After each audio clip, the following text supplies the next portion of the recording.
Elephants will need the tusks for defense when they're out in the wild. They will need the tusks to cut the bushes when they're feeding out in the wild. They will need the tusks to dig down along the dry rivers to get water during the dry season. And that is why the tusks of an elephant are only important while on a live elephant. The trunk of an elephant plays the role of the hand as well as the nose. Elephants will breathe through the trunk. Will also suck water in the trunk, bend the trunk, and blow the water into the mouth. Will use the trunk to collect tiny objects on the ground and put in the mouth.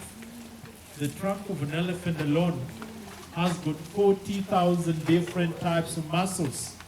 And that is why it is the most sensitive part on an elephant's body. The water hole you can see and the dust piles are provided for the elephants to roll in the mud if and when they want. Rolling in the mud is a lot of fun for them. But part of the mud on the body protects them from being bitten by some insects and from direct sunshine. So we provide it and they decide if they want to go in or not.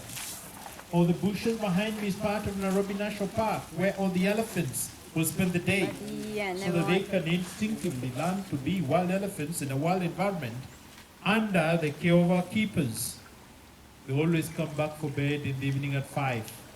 And the wooden houses that you saw on your left were coming in are their stockades, where each elephant has got it on.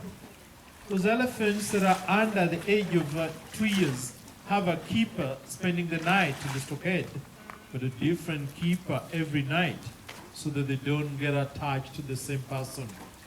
We spend the night in the stockade because they need to be fed on milk every 3 hours, day and night.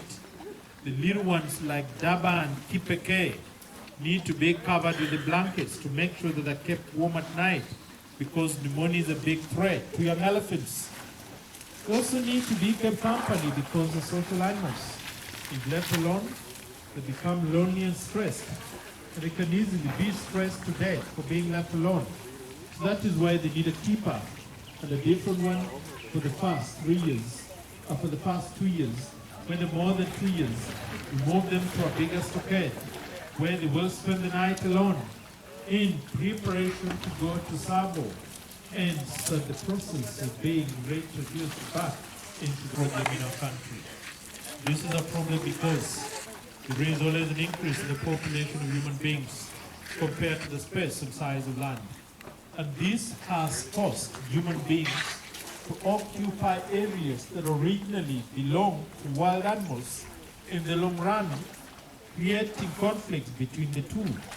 And that is why most of the buffer zones along the parks and the conservation areas have been occupied by farmers. And that is why most of the migratory routes of wild animals are no longer existing. These areas have been occupied by human beings, and people are doing lots of developments along these areas. Constructions of houses and roads and shopping centers, and still farming taking place. And if the animals want to migrate from one park to the other in search for greener pasture and water using the old routes, they are not able to do it. They find these areas already occupied by people in one another. Sometimes the mother might have been killed and the tasks were taken over. I say unfortunately because the act of poaching is being affected by these human beings. And yet it is our role as human beings to care and protect these animals.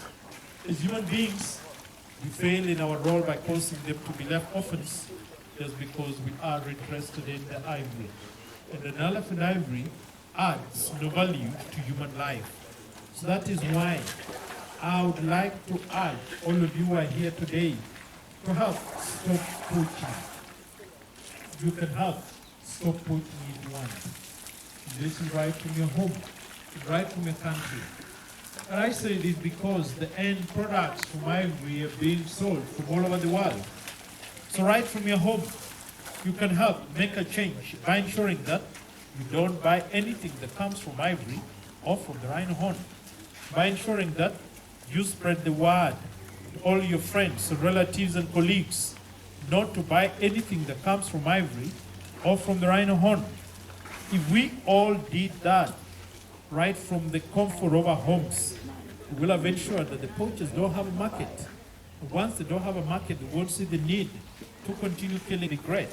So that is why ivory poaching is one of the reasons that have fallen down wells, fallen down manholes, gotten stuck in the mud, washed down the rivers during the heavy rainfalls, and the mothers were nowhere to how to rescue them.